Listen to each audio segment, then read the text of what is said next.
Budget খুব ভালো হয়েছে। শুভেন্দু অধিকারী মহাশয়কে আমি ধন্যবাদ জানাই যে তিনি আমাদেরকে কথা দিয়ে কথা রেখেছেন।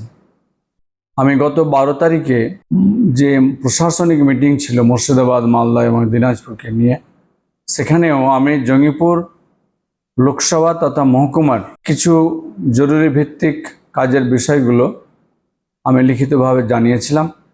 ঠিক তারপরেই আবার 17 তারিখ আমি নবান্নে আমাদের মুখ্যমন্ত্রীর সঙ্গে দেখা করি। তিনাকে আমাদের জঙ্গিপুরের উন্নয়নের জন্য আমি দাবিপত্র পেশ করে আসি। আজকে দেখলাম, জানতে পারলাম যে আজকে যে আমাদের রাজ্যের যে সাধারণ বাজেট হয়েছে, পেশ হয়েছে, তাতে জঙ্গিপুরকে নিয়ে অনেকটা ভাবনা আমাদের মুখ্যমন্ত্রী ভেবেছেন, আমাদের পাশে এগিয়ে এসেছেন। জঙ্গিপুর মানুষের জন্য কাজ করার লক্ষ্যে তিনি যেমন গঙ্গা ভাঙন, যেটা আমাদের জঙ্গিপুর মহকুমার একটা বড় সমস্যা আর কি, যেগুলো ভাঙন এলাকা আমাদের ফারাক্কা, শামসেরগঞ্জ, সুতির কিছুটা অংশ, রঘুনাথগঞ্জ আমাদের ব্লকের কিছুটা অংশ, লালগোলা, পদ্মার ভাঙন, এসবগুলোকে মিলিয়ে তিনি যে একটা বরাদ্দ করেছেন, পাশাপাশি যে বরাদ্দটা রাজ্য সরকার করেছে, ঠিক অনুরূপভাবে রাজ্যের পাশে কিন্তু কেন্দ্রীয় সরকারও পাশে দাঁড়িয়েছে আর কি। তো এটা আমাদের দিকে ভালোই দিক যে প্রথম বছরে যে কাজটা শুরু করছে এবং আগামী 2027-28 যে অর্থ বছরে যে কথা আমাদের মুখ্যমন্ত্রী যেভাবে আমাদের প্রশাসনিক মিটিংয়ে জানিয়েছেন যে 26-এ কিছু কাজ হবে, বাকি 27-এ গঙ্গা ভাঙন প্রতিরোধের ব্যবস্থাটা অনেকটাই করে ফেলবে।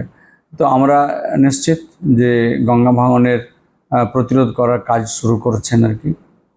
সেই সঙ্গে জঙ্গিপুর গার্লস কলেজ আমরা দাবি জানিয়েছিলাম, তিনি আজকের বাজেটে জানিয়েছেন যে সমস্ত মহকুমায় গার্লস কলেজ নেই, সেখানে গার্লস কলেজ করে দেওয়ার আর কি। আমাদের জঙ্গিপুর মহকুমার আমার দীর্ঘদিনের দাবি ছিল আর কি যে গার্লস কলেজ নেই, এখানে একটা গার্লস কলেজ হোক। পাশাপাশি জঙ্গিপুর মহকুমাকে আমরা বিগত সরকারের যেমন জানিয়েছিলেন যে জঙ্গিপুর জেলা, কিন্তু আমাদের মুখ্যমন্ত্রীকেও আমরা দাবি পেশ করেছিলাম যে জঙ্গিপুর জেলাটা প্রকাশ হোক। এই জঙ্গিপুর জেলা হয়ে গেলে আমাদের এই এলাকার মানুষের বহরমপুর যাওয়ার যে তার সময় সাপেক্ষ, ব্যয় সাপেক্ষ, সবটা মিলিয়ে জঙ্গিপুর মহকুমাবাসী উপকৃত হবেন, সেটাও কিন্তু আজকে আমরা পেয়েছি। এবং এর ফলে কি হচ্ছে, জঙ্গিপুর হাসপাতাল যে আমাদের, সেখানে এতটাই আমরা পেশেন্টকে দেখতে পাই। আমি 3 দিন আগে গিয়েছিলাম জঙ্গিপুর হাসপাতালে, আমি দেখলাম কি যে 2 দিকে ঘরের যে প্যাসেজ মাঝে, সে প্যাসেজে পেশেন্ট রয়েছে আর কি। তো এটা জেলা হাসপাতাল রূপান্তর করার জন্য আমি চেয়েছিলাম আর কি, এটা জেলা হাসপাতাল রূপান্তরকে আপগ্রেড করা হোক। আজকে জেলা ঘোষণা হওয়ার ফলে স্বাভাবিকভাবে আজকে এই মহকুমা হাসপাতাল জেলা হাসপাতালে রূপান্তরিত হবে। কাজে এখানকার চিকিৎসা পরিষেবাও একদিক দিয়ে তার উন্নতি সাধন করবে। ঠিক গার্লস কলেজ হয়ে গেলেও পড়ালেখার উন্নতি সাধন করবে, বিশেষ করে মহিলাদের ক্ষেত্রে, মেয়েদের ক্ষেত্রে আর কি। তো আমাদের জন্য এটা খুব ভালো দিক। আমাদের আশ্বাস দিয়েছিলেন, সে আশ্বাসটা আমাদের মুখ্যমন্ত্রী পূরণ করতে যাচ্ছেন। আমরা জঙ্গিপুর বাসী আমরা ধন্যবাদ জানাই আমাদের মুখ্যমন্ত্রীকে, তিনি কথা দিয়েছিলেন, কথা রেখেছেন আর কি। তারাপুর হাসপাতাল, যেটা স্পেশালি বিড়ি শ্রমিকদের জন্য হাসপাতাল বলা হয়ে থাকে, সেই হাসপাতালকেও আধুনিকীকরণ করার ঘোষণা দিয়েছেন। এটা কিভাবে দেখছেন? এটা নিশ্চিত এটাও ভালো দিক আর কি। তারাপুর যে সেন্ট্রাল বিড়ি ওয়েলফেয়ার আন্ডারে এটা বিড়ি শ্রমিকদের হাসপাতাল আর কি ছিল, কিন্তু এখানে সর্বস্তরের মানুষ চিকিৎসা পরিষেবা পেতেন আর কি।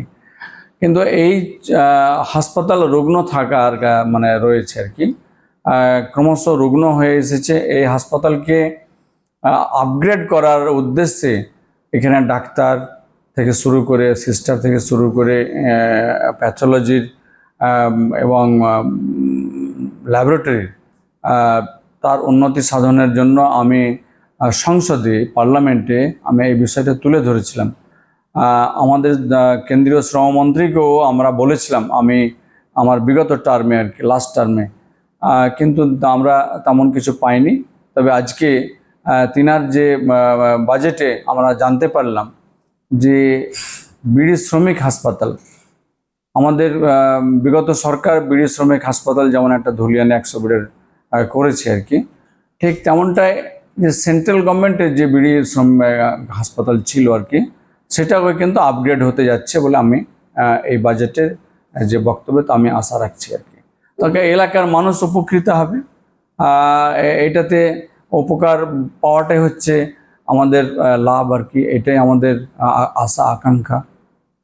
দীর্ঘদিন থেকে সাংসদ রয়েছেন আপনি, গত 17 তারিখ চিঠি দিয়েছেন, আর 22 তারিখেই একটা ঘোষণা হয়ে গেল, ফল বুঝতে পারছেন, কতটা ভালো লাগছে আপনাকে? নিশ্চয়ই আমি খুব স্যাটিসফাইড যে আমাদের মুখ্যমন্ত্রী আমাকে আশ্বাস দিয়েছিলেন। আমি সবটা প্রকাশ করিনি, কারণ তিনি আমাকে এটাও বলেছিলেন যে বাজেটে আমি ঘোষণা করব আর কি। আমি এটা জানার পরেও সবটা আমি কিন্তু প্রকাশ করিনি, যে বাজেট সরকার থেকে আগে ঘোষণা হোক। সরকার আমাকে আশ্বাস দিয়েছেন, এটি আমি বলেছিলাম। কিন্তু আজকে আমরা খুব খুশি যে জঙ্গিপুরে এই কাজগুলো হতে যাচ্ছে। আশা করি আগামী দিনে আমাদের এখানে কয়েক লক্ষ বিড়ি শ্রমিকের যে পিএফ অফিসটা আর কি ছিল, যেটা এই মুহূর্তে বহরমপুরে রয়েছে, আমি খুবই আশাবাদী যে আমাদের কেন্দ্রীয় সরকার এই মানে পিএফ অফিস জঙ্গিপুরে তিনারা পুনরায় আরম্ভ করবেন। পাশাপাশি ইএসআই হসপিটাল, ইএসআইয়ের টাকা প্রত্যেক মাসে বলতে পারা যায় বহু টাকা আমাদের এই এলাকা থেকে ইএসআই ফান্ডে জমা পড়ছে, কিন্তু তার পরিবর্তে যে চিকিৎসা পরিষেবা পাওয়ার কথা বিশেষ করে শ্রমিক কর্মচারীদের, সেটা হচ্ছে না, পুরোপুরি পাচ্ছে না আর কি। এটার উদ্দেশ্যে আমি কেন্দ্রীয় শ্রম মন্ত্রকের মন্ত্রীর সঙ্গে দেখা করেছি, চিঠি দিয়েছি। আমি সেটাও গত বলতে পারা যায় 10-12 দিন আগে তিনি আমাকে আশ্বাস দিয়েছেন একটু সময় লাগবে ইএসআই হসপিটালের ক্ষেত্রে, কিন্তু হবে এটা নিশ্চিত। আর পিএফ অফিস যত দ্রুত হয় সেটার ব্যাপারে কেন্দ্রীয় সরকার চেষ্টা করছেন।